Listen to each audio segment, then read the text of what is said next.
If you have shapes selected when you launch Penpal, they'll be loaded automatically.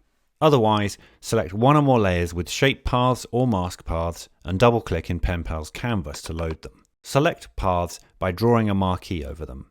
Hold the Shift key to add or remove from that selection.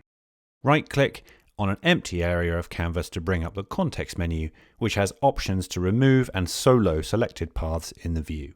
If you're going to do a lot of path editing, a better option would be to select the specific path you want in the timeline and then load just that one into Penpal. Sometimes a shape is just too complicated to select the paths you want in Penpal.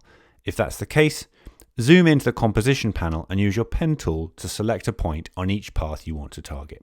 You can hold Shift to add more than one. You can then hit SS on your keyboard to see those paths in the timeline.